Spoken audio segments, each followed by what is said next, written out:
پہلی English Urdu dictionary 1800 کے پاس کہیں اس وقت انگریزوں نے کیا تھا، آج ہم خود کرتے ہیں. Language is a medium of thought. جی، ہم بچپن سے سنتے آئے ہیں language is a medium of communication. Urdu کو سے محروم رکھنے کی وجہ سے اور اپنی مادری زبان سے محروم رکھنے کی وجہ سے اور انگریزی کے غلبے کی وجہ سے ہم نے جو اپنے بچوں پہ ظلم کیا ہے.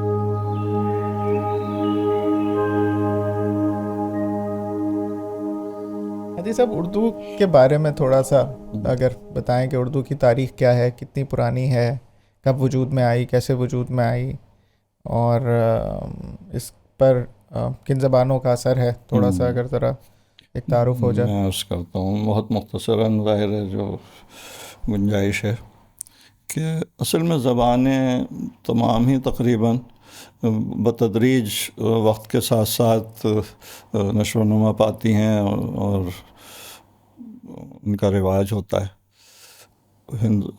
انسانی معاشروں میں متمدن دنیا میں بہرحال بہت سی زبانیں رائج ہیں اور رہی ہیں بہت عرصے سے.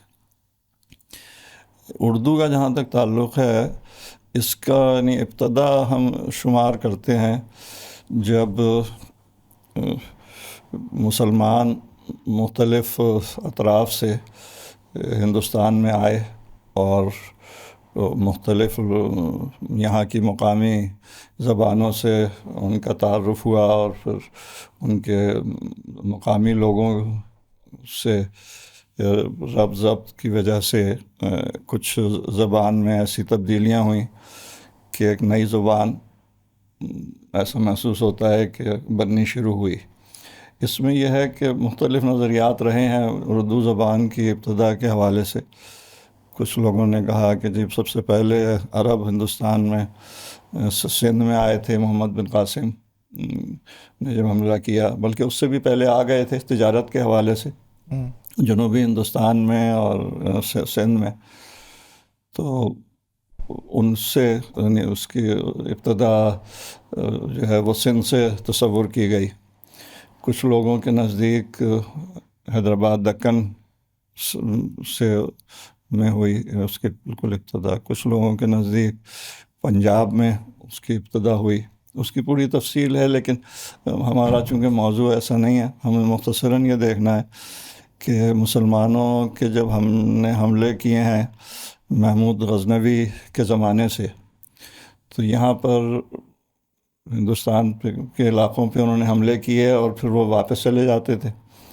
لیکن پہلی مرتبہ جو مسلمانوں نے اپنی حکومت یہاں قائم کی ہے وہ شہاب الدین غوری نے جب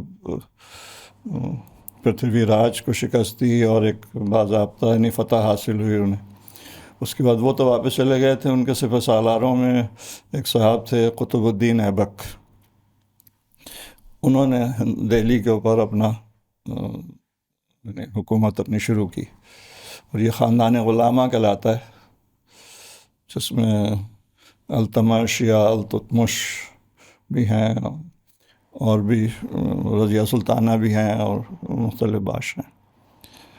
تو اس دور کے بعد سے جو مسلمانوں کا رابطہ ہوا ہندوستان کے مقامی لوگوں سے، تو ان میں بول چال میں جو اصل میں اس کا سرا ملایا جاتا ہے، اب جو اس وقت جدید ترین تحقیق ہے اور نظریات ہیں لسانیات کے حوالے سے، اس میں یہ ہے کہ کھڑی بولی یعنی دہلی کے گرد و نواح میں جو زبان بولی جاتی تھی اس میں کئی بولیاں تھیں، جس میں پراکرت اور وہ کھڑی بولی خاص طور پہ شمار ہوتی ہے. اس کا جو زبان کا ڈھانچہ ہے، انگریزی میں کہتے ہیں نا اسٹرکچر، کہ جو الفاظ کی ترتیب جملے میں بنتی ہے، وہ اصل میں اس سے متعین ہوتی ہے زبان. کہ زبانوں کے اب تصور کیا جاتا ہے کہ دنیا کے تمام زبانوں کو تقسیم کیا گیا ہے مختلف خاندانوں میں، جیسے وہ سیمیٹک یا سامی النسل لوگوں کی زبانیں ہیں، اس طرح آریائی زبانیں ہیں، دراوڑی زبانیں ہیں اس علاقے کی جو ہیں. تو اردو زبان جو ہے اس کا تعلق ہے آریائی خاندان سے. تو جب یہاں پر سنسکرت تو علم و ادب کی زبان تھی، باقی مختلف بولیاں مختلف علاقوں میں تھیں. تو دہلی کے گرد و نواح میں جو کھڑی بولی جسے کہا جاتا ہے، تو آج تک بھی زبان کا جو ساخت ہے جو جملے کی وہی ہے، لیکن عربی اور فارسی اور ترکی الفاظ اس میں شامل ہوئے اور بہت کثرت سے شامل ہوئے. اس کے علاوہ اور دوسری زبانوں کے بھی ہوئے، مقامی زبانوں کے بھی الفاظ شامل ہوئے. اس کا نام اردو نہیں تھا، اسے ہم کہتے تھے ہندوستانی. مطلب یہاں جو کہا جاتا تھا وہ ایک ہندوستانی زبان تھی جو دراصل عوام کی زبان تھی، جو کھڑی بولی تھی. کھڑی بولی میں عربی الفاظ، فارسی الفاظ، ترکی الفاظ شامل ہوئے. اور اس کے بعد جو زبان عوام میں رائج ہوئی، چونکہ حکمراں جو تھے وہ مسلمان تھے، باقی رعایا جو تھی وہ مقامی تھی ظاہر، تو 100% حکمرانوں کو بھی مقامی زبان بہت جلدی سیکھنا مشکل ہوتی ہے، اور عوام کے لیے بھی ان کی حاکموں کی زبان سیکھنا بہت جلدی اتنا آسان نہیں ہوتا. تو وہ ربط ضبط میں الفاظ ایک دوسرے کے ساتھ ایک دوسری زبانوں میں منتقل ہوتے ہیں. تو اس میں کھڑی بولی میں جب عربی، فارسی، ترکی کے الفاظ شامل ہوئے اور باقاعدہ دوسری زبان ارد گرد کی زبانوں کے بھی، تو جو زبان بنی وہ ایک عوام کی زبان تھی جس کو آپ ہندوستانی زبان کہا جاتا ہے روایتی طور پر. اس زبان میں آہستہ آہستہ کچھ تبدیلیاں بھی ہوئیں، کچھ محاورے میں تبدیلی ہوئی، کچھ انداز میں، اسلوب میں تبدیلی ہوئی، لیکن تقریباً یہ جو میں بتا رہا ہوں آپ کو قطب الدین ایبک کا، یہ تقریباً سمجھیں 11ویں صدی کا معاملہ ہے، 11ویں صدی کے شروع میں، 1000 سال پہلے تک، 1000 سال پہلے. 11 سال. اس کے بعد سلاطین کا دور آیا ہندوستان میں. مختلف خاندان ہیں، خلجی خاندان، تغلق خاندان، سید خاندان، ایک پوری قطار ہے خاندان، مختلف نسلوں کے حکمراں گزرے. اس میں جو عوام کی زبان تھی وہ آہستہ آہستہ نشو و نما پاتی رہی، لیکن ہمارے پاس جو قدیم ترین زبان جس کو ہم آج کی اردو سے کسی درجے میں منسلک کرتے ہیں وہ ہے جو امیر خسرو کی زبان ہے. اور وہ کون سا دور ہے؟ یہ دور ہے اب سے کوئی 700-800 سال پہلے. ٹھیک ہے. اس میں سلاطین کے بھی کئی سلاطین کے دور انہوں نے دیکھے، اس میں تغلق بھی ہیں اور خلجی بھی ہیں. اور اس کے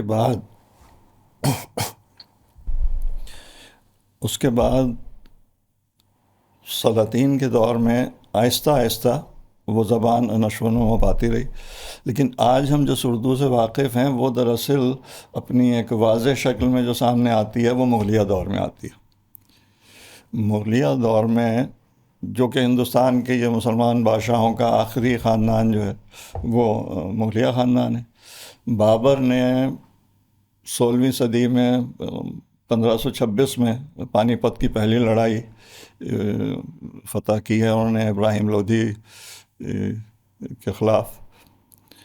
اور اس کے بعد بابر ہیں، ہمایوں ہیں، اکبر ہیں، جہانگیر ہیں، شاہ جہاں ہیں، اورنگزیب ہیں. یہ 6 بادشاہ جو یعنی بڑے بادشاہ اور کامیاب بادشاہ ہیں جن کے زمانے میں اتنی فتوحات ہوئیں کہ وہ مغلیہ خاندان کی عملداری میں اضافہ ہوا علاقے میں.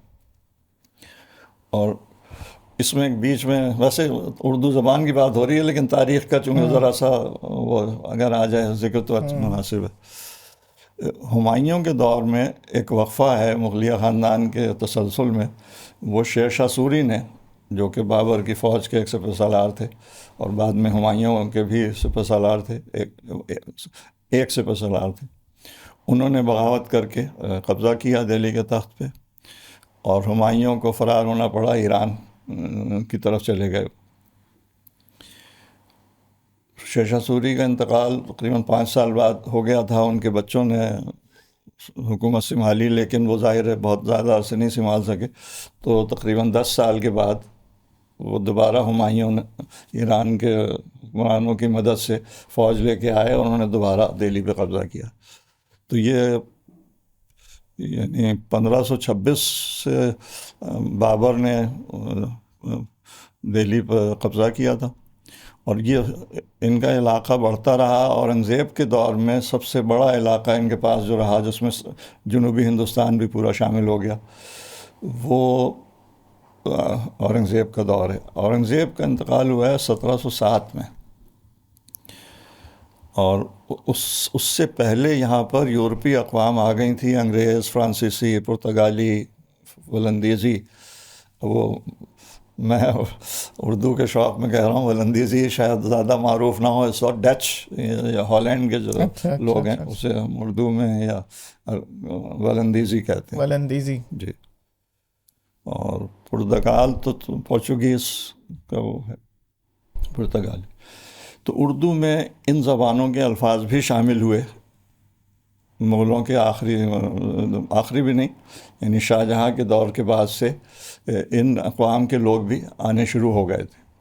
اور اورنگزیب کے انتقال کے بعد جب مغلیہ سلطنت کمزور ہوئی تو اس کے بعد ان اقوام نے کوشش کی یہاں پر حکومت میں حصہ لینے کی، اور کچھ انہیں کشش نظر آئی کہ یہ لوگ اتنے کمزور ہیں کہ اگر ہم ذرا ذہانت سے کام کریں تو ہم بھی یہاں حکومت کر سکتے ہیں. اس میں بھی بڑا مقابلہ تھا، یعنی انگریز، فرانسیسی، پرتگالی اور ولندیزی، ان سب نے بھی آپس میں کوشش کی ایک دوسرے سے مقابلہ کر کے کہ یہ یورپ کے وہ تمام فوائد اور خوبیاں ہیں اور ٹیکنالوجی کی اور جدید علوم کی جو ان کے پاس تھیں، اس میں انہیں یہ تو اندازہ ہو گیا تھا کہ یہ مقامی لوگوں کے مقابلے میں ہم زیادہ طاقتور ہیں اور ترقی یافتہ ہیں، لیکن آپس میں بھی انہوں نے مقابلہ کیا. بہرحال اس سارے معاملے میں انگریز کامیاب ہو گئے. اور وہ لیکن رفتہ رفتہ انگریزوں کی جب عملداری بڑھی ہے تو 1707 میں اورنگزیب کا انتقال ہوا ہے.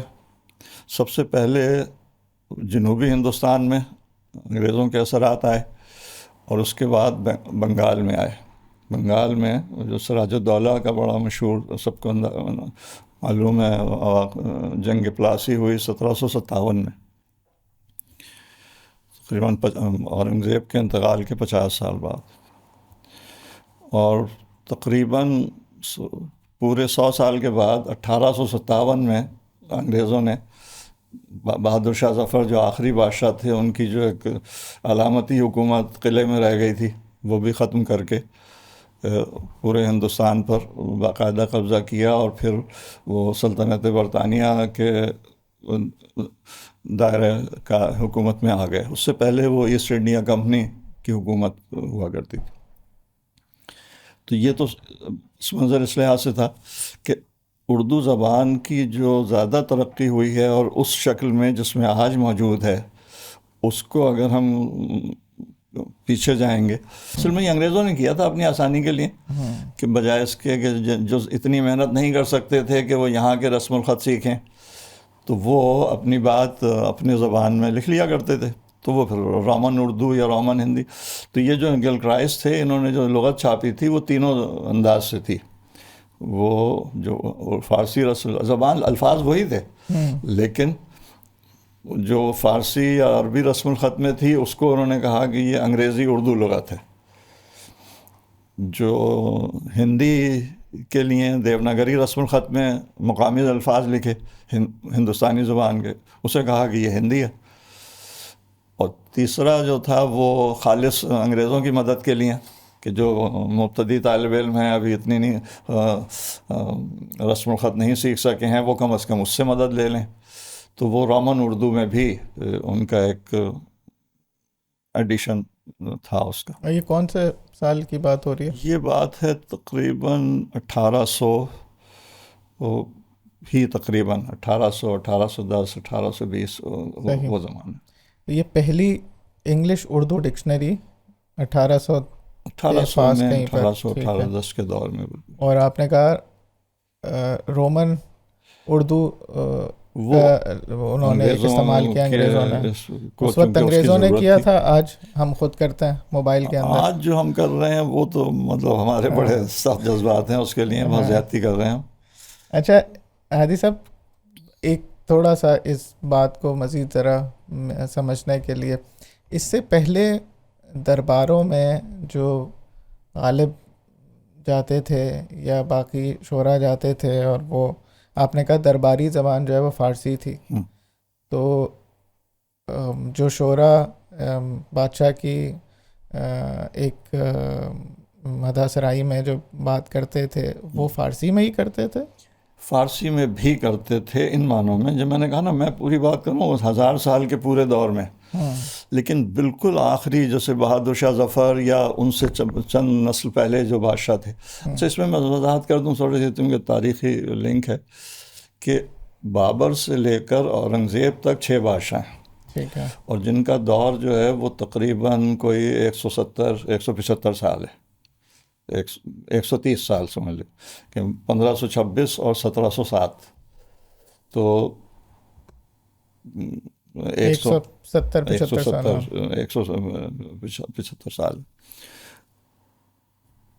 اس کے بعد جو اورنگزیب کے بعد جو ہیں وہ 15 بادشاہ ہیں، لیکن وہ 150 سال میں ہیں، 1707 اور 1857، پورا 150 سال بنتے ہیں، یعنی مغلیہ حکومت اپنے عروج پہ پہنچی، یعنی دنیاوی اعتبار سے اور حکومت کے دائرے اور جغرافیہ کے لحاظ سے، اقتدار کے لحاظ سے، اور 1857 میں بالکل ختم ہو گئی۔ تو پورے 150 سال کا ایک وقفہ ہے جس میں 15 بادشاہ گزرے، جن میں کچھ وہ بھی تھے کہ بڑے بھائی چھوٹے بھائی، اور اس کے بعد ان کی اولادیں، اس طرح سے۔ تو جو بہادر شاہ ظفر کا دور ہے اس میں بہرحال قلعے میں بھی اردو بولی جا رہی تھی۔ اچھا، سے ہم اردو معلیٰ کا جو آپ نے لفظ سنا ہے کہ وہاں سے آیا، قلعہ معلیٰ دہلی کے لال قلعے کے لیے استعمال کرتے تھے، اور وہ پھر وہاں جو زبان بولی جا رہی ہے، جو محاورہ ہے، اسے ہم کہتے تھے اردو معلیٰ۔ اچھا، معلیٰ کا کیا مطلب ہے؟ اعلیٰ، یعنی وہ ایلیٹ کلاس کی جو زبان ہو سکتی ہے۔ تو لیکن یہ کہ بہادر شاہ ظفر خود اردو کے شاعر تھے، اچھے سے مراد یہ کہ نقاد انہیں کیا کہیں گے وہ میں تبصرہ نہیں کرتا، لیکن یہ کہ عوام کے لیے، ہمارے لیے بہرحال وہ اچھے شاعر تھے بلا شبہ۔ ظاہر ہے جو ماہرین ہیں وہ اس طرح ان کے بارے میں جو بھی تبصرہ کریں، چونکہ مجھے یاد ہے کہ فیض صاحب نے فرمایا تھا ایک دفعہ کہ میں تو انہیں شاعر بھی نہیں سمجھتا، وہ ایک ذیلی تبصرہ ان کا کسی حوالے سے تھا۔ تو میں ظاہر ہے ہم فیض صاحب کا بھی احترام کرتے ہیں، تو اس لیے میں نے احتیاطاً کہا کہ ہم جیسے عام لوگوں کے لیے بہادر شاہ ظفر بھی اچھے ہی شاعر تھے۔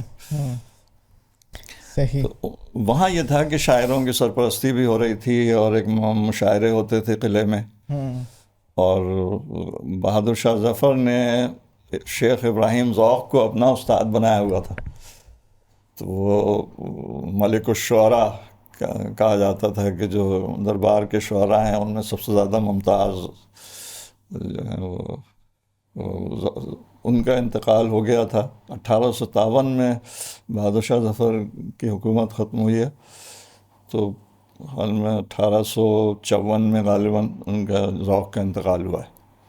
تو ان کے انتقال کے بعد انہوں نے غالب کو بھی اپنا استاد بنا لیا تھا بہادر شاہ ظفر نے، تو 3 سال تقریباً وہ بھی استاد رہے، لیکن اس سے پہلے بھی یہ دربار میں شامل ہو گئے تھے یعنی شعراء کے فہرست میں غالب، لیکن یہ کہ جو بادشاہ کے استاد اور ملک الشعراء جو تھے وہ شیخ ابراہیم ذوق تھے، اور ان کی آپس میں وہ بھی ہوتی تھی ایک رسہ کشی اور پیشہ ورانہ رقابت، یا جو بھی آپ کہہ رہے ہیں۔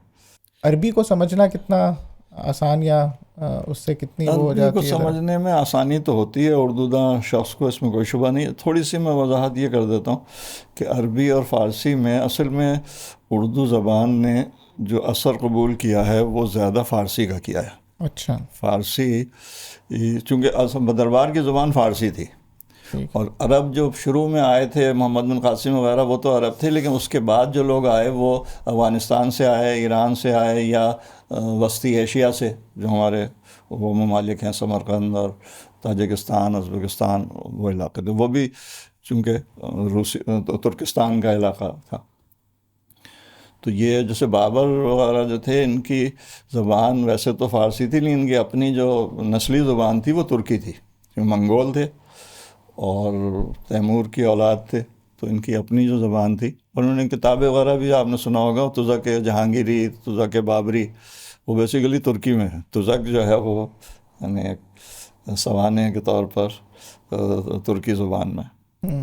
تو یہاں پر فارسی کا اثر بہت زیادہ ہوا، لیکن خود ایران میں اور فارسی بولنے جانے والے علاقوں میں جو ہمارے یعنی افغانستان اور وہ وسطی ایشیا جہاں جہاں بھی فارسی رائج تھی، خود فارسی بہت زیادہ متاثر ہوئی ہے، عربی کے الفاظ اس میں بہت شامل ہوئے ہیں. اور وہ جب مسلمانوں نے ایران فتح کیا، وہ بالکل شروع میں صحابہ کرام کے دور میں ہی کر لیا تھا ایران کو فتح. تو جو ظاہر حاکموں کے آنے سے جو زبان پہ اثرات ہوتے ہیں وہ ہوئے. گو کہ فارسی نے اپنے قدیم اور مستحکم ثقافت اور کلچر کی وجہ سے مزاحمت بہت کی اور اپنی اصل شکل کو برقرار رکھا، لیکن ذخیرہ الفاظ کی حد تک عربی زبان کے بہت الفاظ شامل ہوئے. آج بھی فارسی میں، جو جدید فارسی میں بھی عربی زبان کے الفاظ بہت ہیں.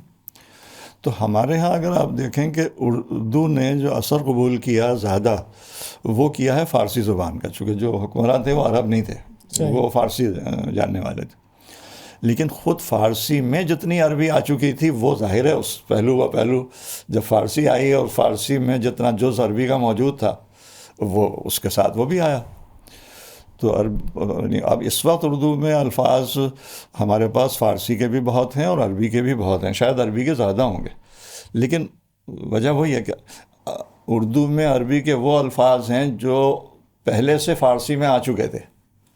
یعنی میں سمجھتا ہوں بطور طالب علم اگر ہم تھوڑی تحقیق کریں تو ایسا لفظ مشکل سے ملے گا جو اردو میں فارسی کا لفظ عربی کا لفظ ہو اور وہ فارسی میں نہ ہو، یعنی براہ راست ہم نے عربوں سے لیا ہو. نکل آئیں گے، لیکن میں احتیاطاً کہہ رہا ہوں، لیکن بہت کم ہوں گے. یعنی جتنے الفاظ سے ہم واقف ہیں، متعارف ہیں، یا ذہن پہ زور ڈالیں کہ بھئی یہ عربی کا لفظ ہے، تو وہ فارسی میں بھی موجود ہے. تو اصل میں جو ہمارے عربی الفاظ آئے ہیں وہ براستہ فارسی آئے ہیں، لیکن چونکہ وہ الفاظ ان کا اپنا مادہ ہے، ان کا اپنا ایک الفاظ کو تخلیق کرنے کا اور ترکیب دینے کا ایک اسلوب ہے جو عربی زبان میں ہے، تو وہ آپ دیکھ کے پہچان جائیں گے کہ یہ لفظ جو ہے یہ عربی زبان کا لفظ ہے. نہیں تھوڑی سی بھی اگر ہمیں عربی سے مناسبت ہو، ہلکی پھلکی بھی، تو بھی آپ اردو کے کسی بھی لفظ کے بارے میں بہت آسانی سے فیصلہ کر سکتے ہیں کہ یہ عربی کا بنیادی طور پہ عربی سے آیا. ایک اور بات جو اہم ہے نا اردو میں، وہ یہ ہے کہ اردو زبان کی ایک وہی روزمرہ ذخیرہ الفاظ ہے، لیکن جب اردو میں کوئی علمی بات، کوئی گہری بات، کوئی اعلیٰ اور تخیل ہمیں پیش کرنا ہو جس کے لیے اس عوامی زبان میں ہمیں لفظ نہ مل رہا ہو، تو ہمیں بہت آسانی ہوتی ہے فارسی یا عربی کے ذخیرے سے فائدہ اٹھانے کی، چونکہ یہ وہ زبانیں ہیں جو اس کی یعنی پیدائش میں شریک ہیں اردو کی. یعنی وہ ہم یہ نہیں کہیں گے کہ ہم نے بیرونی زبان کا لفظ شامل کیا، ہم نے وہ شاید ایک دفعہ پہلے میں نے آپ سے عرض کیا تھا، اس کا ایک مثال میں نے بنانے کی کوشش کی ہے کہ ایک قسم کا اکاؤنٹ ہے. میرے پاس بہت تھوڑے سے پیسے ہیں، آج کل کی مہنگائی میں بس سمجھ لیں کہ 1 لاکھ روپے میرے بینک میں سیونگ اکاؤنٹ میں موجود ہیں، لیکن میرے ایک چچا ہیں، انکل ہیں، جن کے پاس بہت دولت ہے، اربوں اس کا سرمایہ ہے. وہ مجھ سے بہت محبت کرتے ہیں، بہت شفیق ہیں، بہت مہربان ہیں. انہوں نے میرے ساتھ ایک مشترک اکاؤنٹ بینک میں کھلوا دیا، مجھے ایک ڈیبٹ کارڈ بھی دے دیا، چیک بک بھی دے دی، اور وہ اکاؤنٹ جس میں کوئی بھی ایک شخص سے استعمال کر سکتا ہے کہ بھئی کبھی ضرورت ہو تو اس میں سے استعمال کر لینا. ان کے پاس بہت پیسے. اب میرے پاس یہ معاملہ ہوگا کہ اگر میرے پاس ایمرجنسی میں اور ہنگامی صورتحال میں کوئی شدید ضرورت آ جاتی ہے، کوئی بیماری ہے، کوئی حادثہ ہے، کوئی اور چیز ہے جس میں مجھے فوری طور پر زیادہ رقم چاہیے، تو مجھے کوئی پریشانی نہیں ہوگی یہ سوچ کے کہ میرے پاس تو پیسے نہیں ہیں. میں وہ اپنے بھی تو نکالوں گا، اس اکاؤنٹ سے نکالوں گا اور وقت اپنی یعنی ہنگامی صورتحال میں کام نکال لوں گا بغیر ٹینشن کے، بغیر پریشانی کی، مطلب مجھے مانگنے نہیں پڑے کسی سے، وہ ایک محبت کرنے والے شخص کی ایک مستقل پیشکش تھی، وہ میں نے اسے استعمال کر لیا۔ اس مثال کو اگر آپ دیکھیں اردو کے ساتھ تو وہ یہ ہے کہ اردو کا اپنا ذخیرہ الفاظ جتنا بھی ہے، ہم اس کو چلیں خالص اردو اگر کہنا چاہیں، یا وہ الفاظ جو عوام کی اکثریت سمجھتی ہے، وہ ایک ذخیرہ الفاظ محدود ہے۔ لیکن جب مجھے کوئی علمی مرحلہ درپیش ہو، مجھے کوئی گہرا خیال، کوئی باریک بات کہنی ہو، کوئی فنی نقطہ نگاہ سے کوئی عبارت بنانی ہو، تو میرے پاس عربی اور فارسی کا ایک بہت بڑا ذخیرہ، جس کی صدیوں کی جن کی تاریخ ہے، جن کا علمی ذخیرہ بہت زیادہ ہے، جن کا ادبی ذخیرہ بہت زیادہ ہے، وہاں سے جب مجھے ضرورت پڑتی ہے، میں جب کمی محسوس ہوتی ہے تو میں وہاں سے عربی سے کوئی ترکیب لے آتا ہوں، فارسی سے کوئی محاورہ، کوئی ترکیب لے آتا ہوں، اور اس کو جب میں جملے میں استعمال کرتا ہوں تو وہ اردو میں بیرونی زبان کی ملاوٹ نہیں ہے، وہ اردو کا صرف درجہ بلند ہو رہا ہے۔ اردو جو ہے وہ زیادہ فصیح اور زیادہ بلیغ اور زیادہ یعنی پرمایا، وہ زیادہ ثروت مند ہو رہی ہے۔ مجھے وہ جو میں فارسی عربی سے اگر مستعار لیتا ہوں وقتی طور پر، تو وہ میرے لیے مطلب ایسا نہیں ہے کہ آپ کہیں گے بیرونی زبان ہے، بیرونی نہیں ہے، وہ میرا اپنا خاندانی ذخیرہ ہے۔ تو اس لحاظ سے اردو کے پاس ذخیرہ الفاظ جتنا نظر آتا ہے اس سے بہت زیادہ ہے، وہ صرف حسب استطاعت، آپ حسب ضرورت وہاں سے وہ لے لیتے ہیں۔ اس لیے اس سے ایک بات یہ بھی ثابت ہوتی ہے کہ معیاری اردو اگر ہم پیدا کرنا چاہتے ہیں تو یہ شاید ممکن نہیں ہے بغیر فارسی سے کم از کم بنیادی تعارف اور بنیادی شدبت، اسی طرح عربی سے کچھ بنیادی تعارف۔ ٹھیک ہے، آپ فارسی کے عالم نہ ہوں، عربی کے عالم نہ ہوں، ادیب نہ ہوں، شاعر نہ ہوں، لیکن ایک جو زبان کی مبادیات ہیں نا، فنڈامنٹلز، اس سے متعارف ہونا ضروری ہے۔ ہمارے ہاں اردو کے جو معیار میں کمی آئی ہے تعلیم میں، اس کی بہت بڑی وجہ یہ ہے کہ ایک مرحلے پر ہم نے فارسی اور عربی کو نصاب سے نکال دیا۔ لیکن اردو میں ایسا کیا ہے کہ میں اردو کے ساتھ اپنا تعلق استوار کروں؟ یہ مجھے کیا دے گی؟ دیکھیں، اردو کے ساتھ خاص طور پر ابتدائی تعلیم کے دور میں تمام ماہرین اس بات پہ متفق ہیں کہ اپنی زبان میں تعلیم دی جانی چاہیے، اور کم از کم روزمرہ بول چال میں بچوں کو وہ زبان بولنی چاہیے جس کے بولنے والے ارد گرد موجود ہوں، اس سے مناسب اچھا ماحول مل رہا ہو، اور جس سے ان کا اس زبان میں ذخیرہ الفاظ میں اضافہ ہو، اور اس زبان کی جو باریکیاں ہیں، جو زبان کی ساخت ہے، زبان کی کا ایک ہنر ہے، وہ اس کی نشو و نما ہوتی ہے۔ دوسری ایک بات یہ ہے کہ جو اب آج کل ہماری جدید تحقیق میں جو بات سامنے آتی ہے وہ یہ کہ بچے کا دماغ پیدائش کے بعد 7-8 سال کی عمر تک، کہنا چاہیے حیاتیاتی بایولوجیکل سطح پر نشو و نما پا رہا ہوتا ہے، بڑھ رہا ہوتا ہے۔ انسانی دماغ ایسا نہیں ہے کہ بچے کا مکمل دماغ موجود ہے پیدائش کے وقت، جیسے جسم میں بھی ہے، جسم کا اس کا بچے کے گروتھ ہو رہی ہے، گرو کر رہا ہے باڈی آرگنز، جو اس کی نشو و نما ہو رہی ہے۔ اب ہاتھ بڑے ہو رہے ہیں، پاؤں بڑے ہو رہے ہیں، اسی طرح سر بھی بڑا ہو رہا ہے۔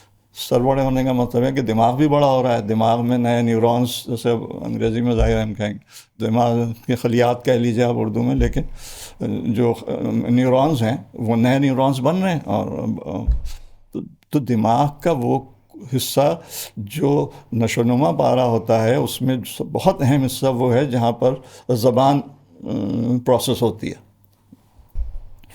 وہ حصہ نشو و نما پاتا ہے زبان استعمال کرنے سے، اس لیے کہ زبان جو ہے وہ خیالات کو منتقل کرنا یا خیالات کے ابلاغ کے لیے صرف ضروری نہیں ہے، خیالات پیدا ہی زبان میں ہوتے ہیں۔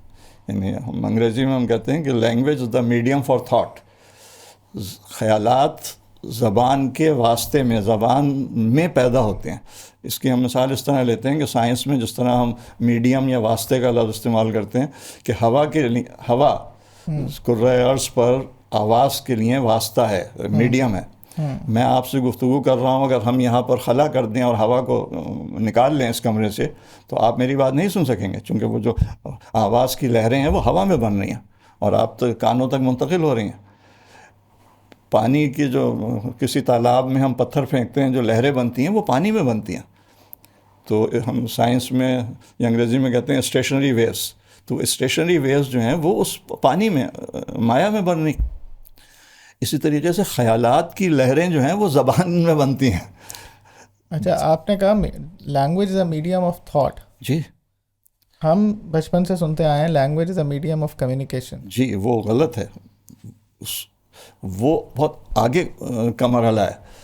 خیالات کا پیدا ہونا پھر خیالات کا ابلاغ کمیونیکیشن.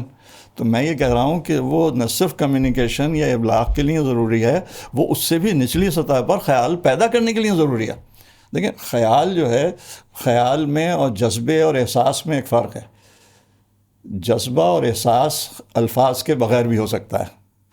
اب میں اپنے پن چباؤں تو میں تکلیف ہو رہی ہے, مجھے میں اس کو الفاظ میں بیان نہیں کر سکوں گا کہ کس نوعیت کی تکلیف ہے, لیکن تکلیف ہو رہی ہے. اسی طرح جو جذبات ہیں, خوشی کے, غم کے, افسردگی کے, مسرت کے, وہ انسان کو ماحول کے مناسبت سے پیدا ہوتے ہیں. لیکن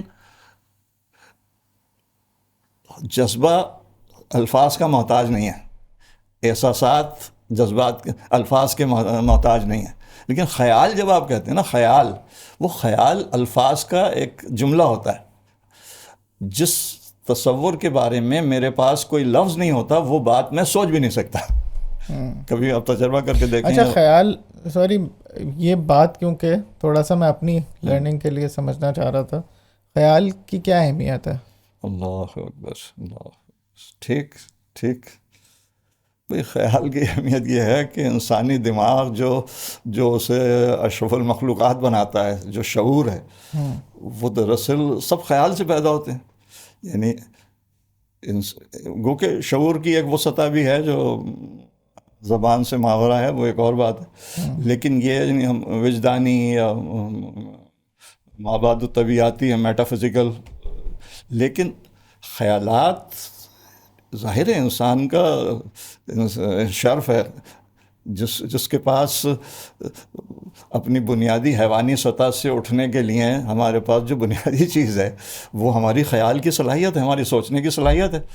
آپ یہ کہہ رہے ہیں کہ ماحول کی جو زبان ہے اس زبان میں بچے کو اگر تعلیم دی جائے, خاص طور پہ پہلے 7-8 سال, اور اسی زبان کے اوپر اگر کام کیا جائے تو وہ اس کی خیالات کی آبیاری میں یا ان اس کے بلکہ اس سے بھی نچلی سطح پہ میں کہہ رہا ہوں اس کے دماغ کی یعنی طبعی بایولوجیکل نشو و نما میں اس کا حصہ ہوگا.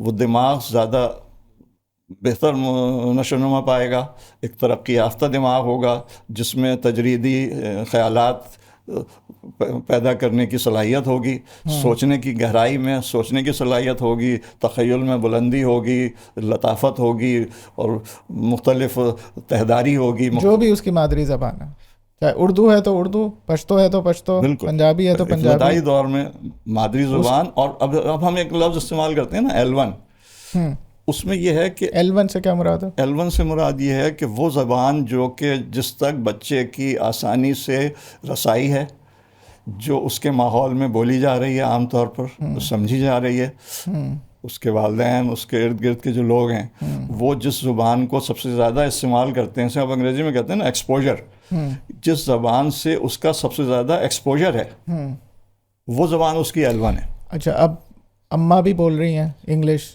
ابا بھی انگلش بول رہے ہیں, ویسے ان کی زبان اردو ہے, لیکن بچے سے where are you going, come here, go there, open the door, یہ ساری چیزیں, اور بچہ بھی بول رہا ہے, تو یہ ماحول پیدا کر دیا ہم نے.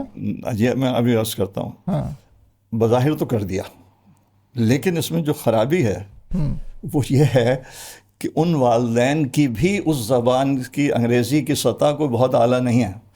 ان کا ذخیرہ الفاظ انگریزی زبان میں ان جملوں سے آگے نہیں بڑھتا ہے. نہیں, وہ انگریزی سمجھ بھی لیتے ہیں, بول بھی لیتے ہیں. دیکھیں زبان کے دو مختلف سطح ہیں. ایک عوامی ضرورت کی سطح ہے جس میں ہم عام روزمرہ کی باتیں کرتے ہیں, مجھے آپ سے کام ہے, برائے مہربانی پانی لا دیجئے, آپ یہاں بیٹھ جائیے, میں جا رہا ہوں. یہ جملے ضرورت کے جملے ہیں. لیکن ہمارے وہ لوگ جن کو انگریزی بظاہر آتی ہے وہ سمجھتے ہیں کہ ہم انگریزی جانتے ہیں, ان کی بہت بڑی اکثریت صرف روزمرہ کے جملے بولنے اور لکھنے یا سمجھنے کے قابل ہیں. اس سے آگے انگریزی کی بھی ان کی جو زبان کی سطح ہے, ان کا ذخیرہ الفاظ ہے, اس زبان کی لطافت, باریکی اور خوبصورتی, انگریزی بہت زبردست زبان ہے, وسیع زبان ہے, لیکن وہ زبان کی وسعت انگریزی میں تو ہے, ان کی انگریزی میں نہیں ہے. اچھا, اسکول میں بھی ٹیچر اور پرنسپل بول رہے ہیں سب, ان کی بھی انگریزی کی سطح بہت پست ہے, میں آپ سے کہتا ہوں. ماحول کریٹ کر رہے ہیں ایسا, مصنوعی طور پہ پیدا کر رہے ہیں گھر میں وہ مصنوعی طور پہ پیدا کر رہے ہیں. یعنی اچھا, دادا دادی نانا نانی کی بھی پابندی کر دی ہے کہ اگر بات کرنی ہے اپنے پوتے سے نواسے سے تو انگریزی میں کریں ورنہ نہیں کریں. یہ تو دوسرا نقصان ہے جو آپ نے اشارہ صحیح کر دیا کہ اپنے ماضی سے منقطع ہونا. لیکن آگے مستقبل تو تابناک ہو جائے گا نا. نہیں ہو رہا نا تابناک. یہ تو میں ابھی آپ سے عرض کرتا ہوں نا کہ اصل میں تابناک یوں نہیں ہو رہا کہ جو ہمارے یہ معاشی تنزل ہے اس میں بھی اس کا حصہ ہے, اور تعلیمی تنزل تو اتنا واضح ہے کہ ہمارے یونیورسٹی کے فارغ التحصیل لوگوں کی اکثریت صحیح معنوں میں تعلیم یافتہ نہیں ہے. میں اچھا سوری میں بات کاٹ رہا ہوں, لیکن میڈیم آف تھاٹ زبان کا, ماحول کی زبان کا, یا مادری زبان کا, یا L1 کا, آپ نے کہا کہ وہ پہلا پرائمری فنکشن ہے کہ خیال اس زبان میں ہی پیدا ہوتا ہے جو اس کی مادری زبان ہے, ماحول کی زبان ہے. اور یہ جو ابھی ہم بات کر رہے ہیں کہ والدین ان کو اگر تھوڑی بہت انگریزی آتی ہے, وہ بچے سے انگریزی میں بات کر رہے ہیں, اسکول میں انگریزی بولی جا رہی ہے اور اس میں بات چیت ہو رہی ہے, اور وہ اس کے آرٹیفیشل ایک انوائرمنٹ ہے جو کریٹ ہو رہا ہے, اور وہ ہم سنتے بھی ہیں, miss can I go to washroom, مطلب یہی ساری جو انسٹرکشنز ہوتی ہیں, کیپ کوائٹ, سٹ ڈاؤن. یہ چیز جو ہے وہ فائدہ نہیں دے رہی, نقصان دے رہی ہے. آپ نقصان ان معنوں میں دے رہی ہے کہ وہ جو انسان کی پوشیدہ خفتہ فطری صلاحیت, امکانی صلاحیت تھی دماغ کی, وہ حاصل ہی نہیں ہو رہی. مثال کے طور پر ان انگریزی کے لوگوں کو, انگریزی جو سمجھتے ہیں ہمیں انگریزی آتی ہے, کتنے ایسے لوگ ہیں جو کسی شاعر کی کیٹس یا شیلے یا بائرن کا کوئی جملہ سن کے واہ واہ کر سکیں اور محظوظ ہو سکیں کہ واہ کیا بات ہے, مطلب you have made my day. یہ تو اردو میں بھی نہیں کر سکتے نا. نہیں, اردو میں ہم بہت بڑی تعداد کرتی تھی اور اب بھی کر سکتی ہے. یعنی اردو میں یہ سطح حاصل کرنا بہت آسان ہے. اچھا, یعنی مجھے آپ غالب کا شعر سنائیے, اقبال کا سنائیے, جوش کا سنائیے, فیض صاحب کا شعر سنائیے تو سرور آ جائے گا صبح سے. اور ایسے بہت لوگ ہیں اس وقت, ہمارے نوجوان لوگ بھی بہت اچھی شاعری کر رہے ہیں, بہت اعلیٰ شاعری کر رہے ہیں. تو انہیں اگر آپ ایک اچھا شعر سنائیں تو طبق روشن ہو جاتے ہیں. انگریزی میں ہمارے جو اپنے آپ کو تعلیم یافتہ سمجھ رہے ہیں اور سمجھ رہے ہیں ہمیں انگریزی آتی ہے, انہیں بھی یہ استعداد حاصل نہیں ہے. تو اپنے بچوں کو وہ اس معیار کی انگریزی کبھی نہیں سکھا سکیں گے. اچھا, وہ صرف بول چال کی روزمرہ زبان کو پہ فخر کریں گے غلامی اور مروبیت کی وجہ سے. اپنی مادری زبان اور اردو کو نظر انداز کر کے جب ہم بچوں سے انگریزی میں گفتگو کرتے ہیں, یا بلکہ انگریزی پہ انہیں مجبور کرتے ہیں, تو ہم ان کے ذہن کی جو نشو و نما ہے, جو امکانی صلاحیت تھی, وہ اس سے محروم کر دیتے ہیں. وہ اعلیٰ خیالات, گہری بات, بلند تخیل, کوئی تہداری اور لطافت کا احساس ان کو ہم دے ہی نہیں پاتے. وہ اس تخیل میں کوئی تجرید, کوئی ایبسٹریکشن پیدا ہی نہیں ہوتی, اس لیے کہ وہ اس عمر میں انہیں وہ زبان ملی نہیں جو اس سطح کی ہو. یعنی اب اچھی انگریزی کے ماحول میں بچے کو رکھ دیجئے تو اس کی, یعنی ہمارے لحاظ سے اس میں کچھ نقصانات ہوں گے اردو سے محرومی کی وجہ سے, لیکن وہ جو ہماری دلیل ہے ذہنی نشو و نما کی, وہ ہو جائے گی. وہ آپ اچھی چینی سکھا دیجئے, فرانسیسی سکھا دیجئے, اچھی پشتو سکھا دیجئے, اچھی سندھی سکھا دیجئے. ایک زبان جو بہت اچھی اس کو ابتدائی عمر میں مل جاتی ہے, اس سے اس کا ذہن نشو و نما پا جاتا ہے. اردو کو سے محروم رکھنے کی وجہ سے, اور اپنی مادری زبان سے محروم رکھنے کی وجہ سے, اور انگریزی کے غلبے کی وجہ سے ہم نے جو اپنے بچوں پہ ظلم کیا ہے. میں بتا رہا ہوں, میں یونیورسٹی میں 22 سال سے پڑھاتا رہا ہوں, مجھے سخت صدمہ ہے اس بات کا کہ ہمارے طالب علم جو بہت اعلیٰ ڈگری ہیں اور بہت اعلیٰ گریڈس لے کے نکلتے ہیں, ان میں ذہانت ہے, لیکن وہ جو ذہنی سطح ہے جو اس تعلیم کے بعد ہونی چاہیے وہ نہیں ہے. تو میں انگریزی میں کہوں گا کہ انٹیلیجنس ہے اور انٹلیکٹ نہیں ہے. سوچنے کی صلاحیت. اور وہ اس کی بڑی وجہ یہ بڑی ہے وجہ زبان سے اچھا انہیں اچھی انگریزی بھی نہیں آتی نا، مثلا انگریزی اچھی آئے تو کم از کم یہ شکایت دور ہو جائے گی، سوچنے کی صلاحیت پیدا ہو جائے گی. اچھی انگریزی یوں نہیں آتی کہ انہیں اچھی انگریزی کا ماحول کبھی نہیں ملا. ان کے اساتذہ کو، ان کے والدین کو جتنی انگریزی آتی تھی جو ان پہ مسلط کی گئی، اس کی اپنی سطح بہت کم ہے. دیکھیں کوئی بھی آپ ہمارے یہاں بھی بعض اوقات ہیں نا، مطلب یہ بی ایس سی کرنے کے بعد 2 سال کے لیے باہر چلے جائیں تو اچھی انگریزی آ جائے گی. اور جی ہاں، بغیر بھی BSc کے چلے ہیں تب بھی آ جائے گی بول چال کی. بول چال کے آئے گی اچھی وہ جو معیاری ہے وہ تو پڑھنے سے اور اہل علم کی صحبت میں رہنے سے آئے گی. اچھا یعنی BSc کر کے آپ امریکہ میں جا کے ٹیکسی چلائیے، یا میٹرک کر کے جائیے، یا 4 جماعتیں پڑھ کے جائیے. اگر آپ امریکہ میں جا کے ٹیکسی چلاتے ہیں تو آپ روانی سے اور اعتماد سے بولنے کے قابل ہو جائیں گے، جو ہمارے ہاں لوگوں کا پیمانہ ہے اچھی انگریزی کا. وہ سمجھتے ہیں کہ کانفیڈنس اینڈ فلوئنسی، یہ 2 پیمانے ہیں. آپ کو انگریزی آتی ہے، جو انتہائی یعنی پست اور ناواقفیت کی بات ہے. زبان کی جو وسعت ہے، زبان کا جو ذخیرہ ہے، وہ الفاظ سے بنتا ہے. اور الفاظ میں بھی اشیاء کے نام نہیں، یہ میز ہے، یہ کرسی ہے، یہ الماری ہے، یہ زبان کی وسعت نہیں ہے. ہر وہ چیز جس سے آپ کا واسطہ پڑتا ہے اس کے لیے آپ کے پاس ایک لفظ ہوتا ہے. پانڈا جہاں پیدا ہوتا ہے وہاں اسے پانڈا کہا جاتا ہے، ہمارے یہاں نہیں پیدا ہوتا اور ہمارے پاس کوئی لفظ نہیں ہے اس کا. اگر کوئی پودا ہمارے یہاں ہے، ہمارے یہاں کوئی جانور ہے، کوئی پرندہ ہے، اگر وہ یہاں پایا جاتا ہے تو مقامی زبان میں کوئی نہ کوئی اس کے لیے لفظ ہوگا. ایسا ممکن نہیں ہے کہ لفظ نہ ہو. اصل میں جو زبان کی وسعت ہوتی ہے وہ ہوتی ہے تجویدی خیالات کے لیے، ایبسٹریکشن کے لیے. کچھ تصورات ہیں، کیفیات ہیں. اب میں کہہ رہا ہوں مجھے فرسٹریشن ہو رہی ہے. اب فرسٹریشن ایک کیفیت ہے، اس کے لیے انگریزی زبان میں آپ کو 20 لفظ نکال کے دکھا سکتا ہوں جو مختلف انداز کی فرسٹریشن کے لیے استعمال ہوں گے. لیکن میز تو میز ہی رہے گی، ٹیبل ٹیبل ہی رہے گی.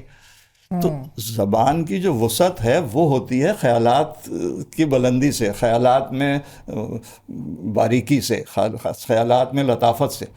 وہ اس بچے کو مل ہی نہیں رہی ہے، اسے کسی زبان میں بھی نہیں مل رہی. نہ اسے اردو میں ملتی ہے، نہ سندھی میں ملتی ہے، نہ پشتو میں ملتی ہے، نہ انگریزی میں ملتی ہے.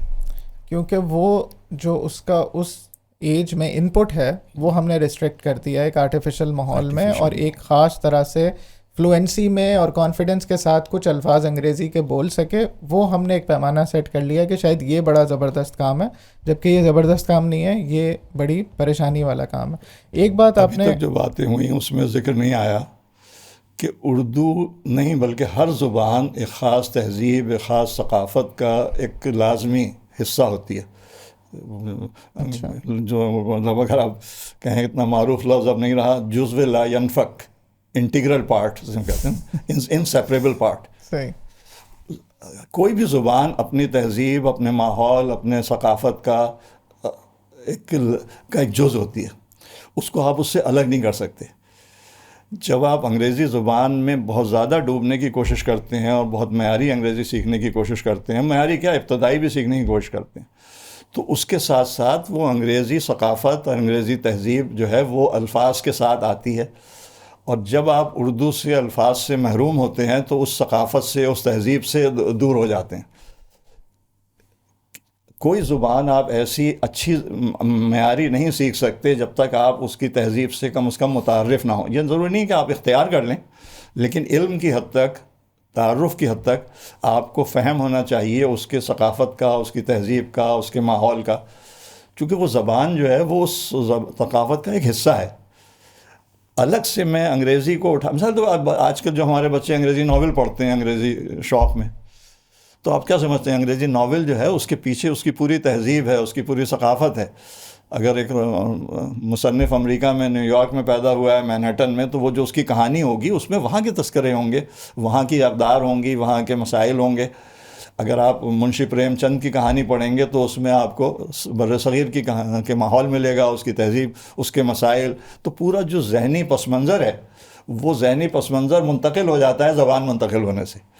تو اردو کا مقصد ہے کہ آپ اپنی جڑوں سے، اپنی تہذیب سے، اپنے ماحول سے، اپنی تاریخ سے جڑے رہنا چاہتے ہیں. صرف رسم الخط کے تبدیل ہونے سے جو فرق پڑتا ہے وہ آپ نے دیکھا ہمارے یہاں ترکی میں ہوا ہے کہ انہوں نے کمال اتاترک نے رسم الخط چینج کیا، اسے رومن الفابیٹس میں کر دیا، تو آئندہ آنے والی نسلیں اپنے سینکڑوں سال کی جو تہذیب اور سینکڑوں سال کی جو علمی ذخیرہ تھا اس سے محروم ہو گئی، اس لیے کہ اگلی نسل کو آپ نے ترکی زبان انگریزی الفابیٹس میں سکھائی، تو وہ جو پورا ذخیرہ تھا وہ اس سے بالکل، مثال کے طور وسطی ایشیا میں ہوا، آپ دیکھیں نا ہمارے یہاں یہ امام بخاری اور مولانا رومی اور جو ہمارے بڑے بڑے اکابرین ہیں دینی بھی اور ادبی بھی، یہ جن علاقوں میں رہے، جن علاقوں میں پیدا ہوئے، ان علاقوں میں اب جو حالات ہیں وہ روسی زبان آنے کے بعد وہ یعنی اپنی جڑوں سے بہت حد تک کٹ گئے، ان کی جو کئی نسلیں گزر گئیں، اب انہیں بنیادی نہ صرف دینی معلومات بلکہ اپنا ادب، اپنی ثقافت، اپنے بزرگوں کی جو علمی سرمایہ تھا اس سے وہ محروم ہو گئے زبان کی وجہ سے۔ تو یہ ہمارے ہاں جو نقصان ہے وہ بہت زیادہ ہے کہ مطلب ہم اپنے بچوں کو، اپنی آئندہ نسلوں کو محروم کر رہے ہیں اس پورے سرمایے سے جو بہت وقی ہے، بہت قابل فخر ہے، جس سے ہماری خود اعتمادی میں اضافہ ہوگا اگر ہم پڑھیں کہ اچھا ہمارے بزرگوں نے یہ بھی کہا ہوا ہے۔ حکمت میاں پھر دینی علوم کا تو ہم نے تذکرہ نہیں کیا، اس وقت دینی اعتبار سے عربی زبان کے بعد جو دینی علوم کے حاصل کرنے کے لیے اور دین کا فہم پیدا کرنے کے لیے جو قریب یعنی ترجیحاً جو زبان ہوگی وہ اردو ہوگی۔ ایک زمانے میں فارسی کا وہ مقام تھا اور ہے، لیکن یہ کہ پچھلے 100-150 سال میں ایران، فارسی چونکہ ایران اور افغانستان وغیرہ میں رہی، لیکن ہمارے ہاں بر صغیر میں جو علمی کام ہوا ہے اس کی وجہ سے ہمارے پاس دینی سرمایہ اس وقت اردو میں ماشاءاللہ بہت ہے۔ عربی زبان کی وہ تمام کلاسیکی ذخیرے دینی علمی اعتبار سے جن کو سب علماء پڑھتے ہیں اور پڑھاتے ہیں، ان تقریباً ان سب کے، میں نے 100% میں نہیں کہوں گا لیکن بہت بڑی اکثریت، اس کا اکثر حصہ اس کا ترجمہ ہو چکا ہے۔ یعنی اب اگر کوئی کسی کی عربی کمزور ہو تو وہ ان کتب کے ذریعے سے بھی اپنا دینی فہم بہت بہتر پیدا کر سکتا ہے، اس لیے کہ وہ تمام بڑے علماء اور بڑے ہمارے اکابرین کی جو محنت تھی وہ اسے اپنی زبان میں مہیا ہے۔ تو اردو زبان کی یعنی ضرورت تو ہمیں بہت زیادہ ہے۔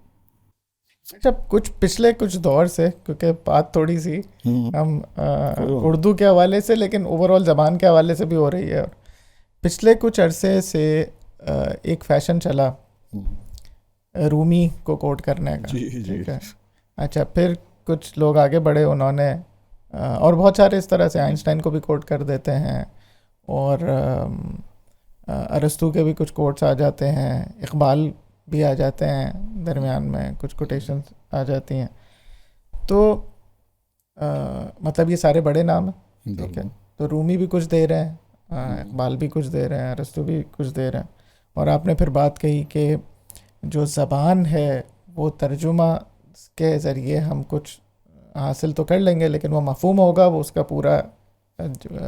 پوری بات نہیں ہوگی اس کے اندر۔ اقبال ایک بڑا نام ہے، ٹھیک ہے، اور اقبال سے کو جاننا اس میں بھی اردو اور فارسی کا بڑا دخل ہے۔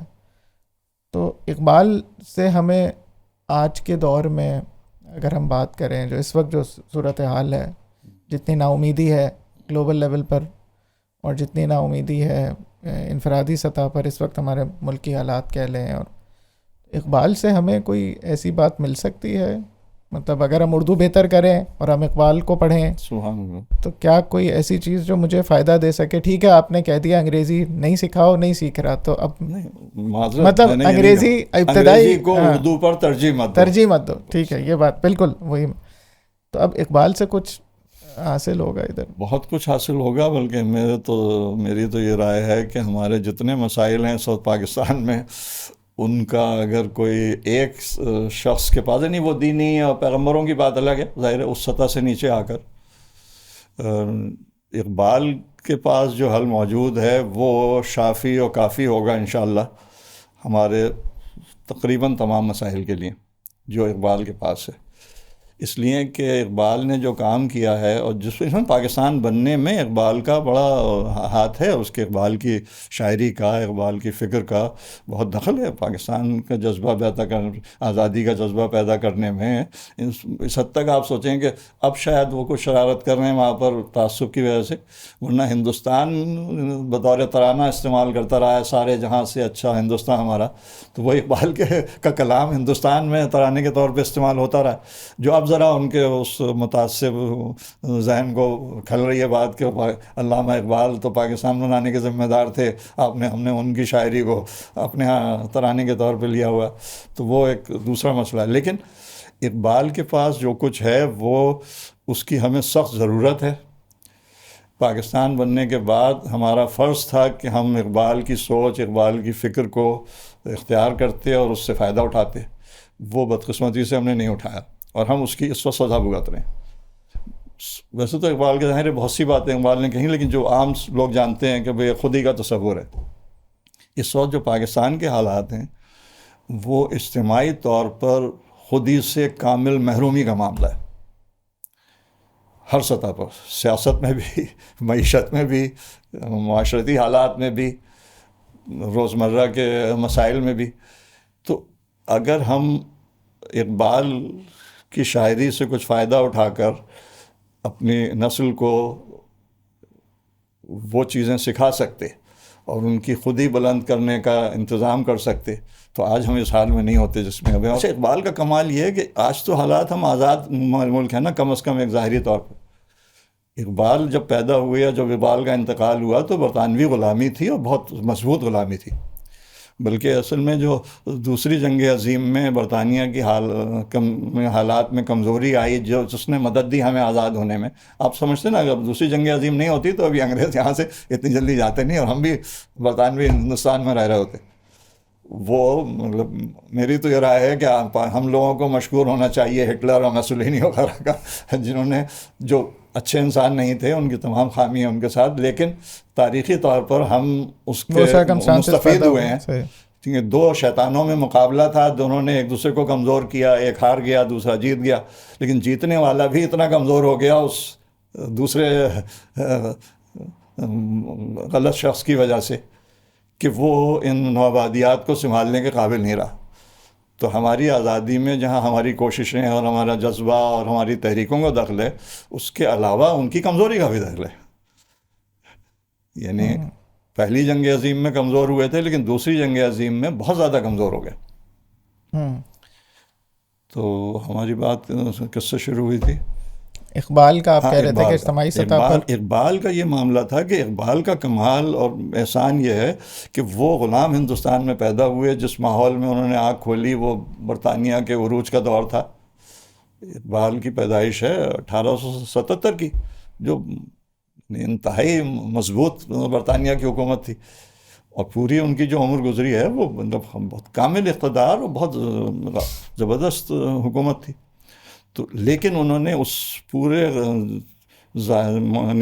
طبعی غلبے کے باوجود اپنے ذہن کو آزاد رکھا، آزادی کی قدر و قیمت اپنی قوم کو بتائی کہ آزاد انسان میں اور غلام انسان میں کیا فرق ہوتا ہے۔ تو وہ یعنی ہمیں اقبال سے فائدہ اٹھا کر ہم ذہنی غلامی سے نجات پا سکتے ہیں۔ اس وقت ہمارا جو بہت بڑا مسئلہ ہے وہ ذہنی غلامی ہے۔ اچھا، یہ تو اجتماعی سطح پہ بات ہو رہی ہے، لیکن انفرادی سطح پر ایک اسٹوڈنٹ کے لیے ہمیں بہت ملے گا اقبال سے، اس لیے کہ اقبال نے اصل میں جو تصور ہمیں قرآن نے دیا ہے، جو ہمیں سیرت نے دیا ہے، ایک مرد مومن کا، مرد کامل کا تصور جو ہمیں دین سے ملتا ہے، اقبال نے اسی تصور کو لے کر جذب کر کے اپنے انداز میں ایک بہت شاعرانہ اور بہت خوبصورت اور لطیف انداز میں دکھا دیا کہ ایک مطلوبہ انسان، یعنی اللہ کا مطلوبہ انسان، اور خود ہماری یعنی خواہشات اور ہماری بہترین تمناؤں کا مطلوبہ انسان کیا ہو سکتا ہے، اور وہ ہے جس میں وہ صفات ہوں، جس میں خود ہی ظاہر ہے سب سے پہلی چیز ہے، باقی اس کی تفصیلات ہیں کہ بھئی انسان اپنے دین پر، اپنے عقیدے پر اس حد تک قائم ہو کہ اس کی پوری شخصیت اس عقیدے اور اس تناظر میں ڈھلی ہوئی ہو۔ تو یہ ممکن ہوگا اقبال کی بات ماننے سے. اور اقبال کی شاعری میں اصل میں شاعری میں اور نثر میں یہی فرق ہے نا کہ وہ جذبات کو متاثر کرتی ہے شاعری.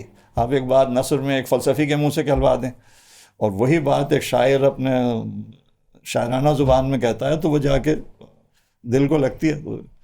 اقبال کے ساتھ تھوڑا سا ہمارا تعارف بچپن سے ہمارے دور میں خاص طور پہ وہ اس انداز سے ہوا کہ وہ اردو کی کتاب میں کہیں پر رہ گیا اور اس کا وہ تشریح ہو رہی تھی اور مماثل شعر پڑھ رہے تھے. آپ سے کہہ رہے ہیں تو ایک آئیڈیل سی بات لگتی ہے, مطلب ایک فلسفیانہ بات زیادہ لگتی ہے, پریکٹیکل کم لگتی ہے مجھے ایسا. ٹھیک ہے, ٹھیک, آپ کا کہنا ٹھیک ہے, ٹھیک ہے.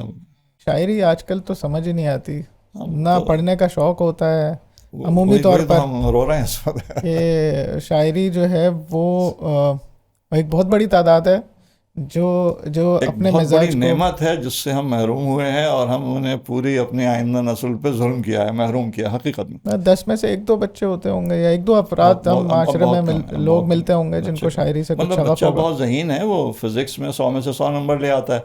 یہ ہوتا ہے ویسے شاعری ہر کوئی نہیں سمجھ سکتا, ہر کوئی نہیں پڑھ سکتا, ایسا ہوتا ہے کچھ؟ سمجھ تو شاید سکتا ہے لیکن کرنا تو ظاہر ہے. جیسے دوسرے فنون لطیفہ میں ہوتا ہے کہ خاص خدا داد صلاحیتیں اللہ تعالیٰ تقسیم کرتا ہے مختلف لوگوں میں مختلف نوعیت کی. تو شاعری کرنے کو تو شاید ہم کہہ سکتے ہیں کہ ہر شخص نہیں کر سکتا. سمجھنے کی اہلیت پیدا ہو سکتی ہے اگر تعلیم ٹھیک ہو. یہ ضرور ہے کہ مزاجاً بہرحال کچھ لوگ جو ہیں وہ انہیں دلچسپی نہیں ہوگی ان باتوں سے, لیکن وہ تھوڑے سے لوگ ہوں گے جن کو بالکل نہیں. آج کل تو اگر ہم دیکھیں تو 70-80% لوگ شاید وہ ہوں جن کو شاعری سے کوئی دلچسپی نہیں ہے. ہم نے اسے اس بنیاد سے انہیں اس زبان بنیاد سے محروم کیا ہے, انہیں زبان سے محروم کیا ہے. اب اگر بچے کو وہ زبان سمجھ میں آئے گی اور اس کی یعنی ان الفاظ کا, ان محاوروں کا, ان تراکیب کا مقصد اور خوبصورت استعمال سمجھ میں آئے گا تب اسے مزہ آئے گا, تو لطف آئے گا. اب وہ اسے سمجھ میں نہیں آ رہا تو ظاہر ہے انسان کی فطرت ہے, جو مضمون اسے سمجھ میں نہیں آتا وہ چھوڑ دیتا ہے, وہ کہتا ہے میں کچھ اور پڑھوں گا. سمجھانے کی کوشش تو ہوتی ہے اسکولوں میں, نہیں ہوتی. وہ کہتے ہیں اس سے ملتا جلتا شعر بتاتے ہیں. معاملہ ہے نا, اب جو معاملہ پہنچا ہے اب تو جو اساتذہ ہیں ان کی بھی استعداد بہت محدود ہے, اس لیے کہ وہ بھی اسی نظام کے آگے بڑھے ہوئے. پھر ایک اور ہمارے یہاں مسئلہ یہ ہے اس تعلیم کے شعبے میں کہ جو ہر نسل کے, میں کہوں گا ہر بیچ کے جو بہترین طالب علم ہیں وہ تدریس میں نہیں آتے. وہ اب آپ دیکھیں وہ اساتذہ جو ہیں جو بنتے ہیں یونیورسٹی وغیرہ میں تو یہ ممکن ہے کہ وہ سائنس میں گولڈ میڈل لیا تھا, اس کو بہت شوق تھا, وہ پڑھانے آ گیا, وہاں تو شاید یہ ہو جائے کبھی کبھی, اب زیادہ نہیں ہوتا, ہو سکتا. لیکن اسکول کالج کے مرحلے پر جو لوگ پڑھانے آتے ہیں وہ ان کی اکثریت, مطلب احترام کے ساتھ مجھے کہنا نہیں چاہیے لیکن جو حقیقی بات کر رہے ہیں نا, ملمہ ڈالنے سے تو کوئی فائدہ نہیں. جو اصل بات ہے وہ یہ ہے کہ ہمارا نظام اس قسم کا بنا ہے اور ہماری ترجیحات ایسی بنی ہیں کہ جو کسی بھی کلاس کے, مدرسے کے, اسکول کے, کالج کے جو بہترین طلبہ ہیں وہ پڑھانے نہیں آتے ہیں, ان کی جاب اچھی لگ جاتی ہے. جی, وہ کچھ اور بہتر کر سکتے ہیں. تو اس کا اب یہ تو مرکب معاملہ ہے نا, کمپاؤنڈنگ ہے کہ آپ نے ہر نسل میں سے جو نچلے درجے کے, مجھے کہنا نہیں چاہیے, ظاہر اساتذہ بہت قابل احترام ہے لیکن میں ایک عمومی بات کر رہا ہوں, خاص طور پہ اسکولوں کی سطح پہ جو معاملہ ہے وہ ہمارے مطلب اپنے نسل کے بھی اچھے طلبہ کو تدریسی عمل میں لانے کے نتیجے میں مسئلہ حل ہو جائے گا. بالکل ہوگا. آپ ان کو اتنی مطلب ان کی جو وہ بھی تو ویسے ہی پڑھائیں گے ہادی صاحب, ایسے کیوں پڑھائیں گے صاحب, وہ بھی مطلب ویسے ہی پڑھائیں گے, مطلب جیسے نظم کا مماثل شعر اور اس کی وہ تشریح لکھوانے والی بات تو ویسی ہی ہوگی. ہاں وہ تو غلط ہے نا, ظاہر ہے, لیکن یہ کہ وہ پورا نظام چل رہا ہے. بہرحال اصلاح کی ضرورت ہے, جو لوگ سمجھ رہے ہیں, خاص طور پہ ہمارے یہاں ماشاءاللہ ERDC میں سلمان صاحب جو محنت کر رہے ہیں, اللہ انہیں جزائے خیر دے, کہ تعلیم میں اپنی سوچ کو بدلنا وہ بنیادی بات ہے اور وہ ہمیں اس پہ کام کرنا چاہیے. بالکل صحیح, جزاک اللہ ہادی صاحب. آج کے لیے یہیں پہ روکتے ہیں. میرے خیال سے کافی سارے پہلوؤں سے ہم نے مختلف چیزوں کو آپ نے موقع ملا سیکھنے کا, اور انشاءاللہ کرنے کا فن سیکھا. نہیں, آگے انشاءاللہ اس کو مزید جاری رکھیں گے. آپ نے شاعری کی بات کی ہے اردو کے اندر اقبال اور غالب کا بھی آپ نے کچھ ذکر کیا، تو ہم چاہیں گے کہ کچھ اس پر بھی اگلی نشستوں میں کچھ بات ہو. تو جزاک اللہ، بہت شکریہ.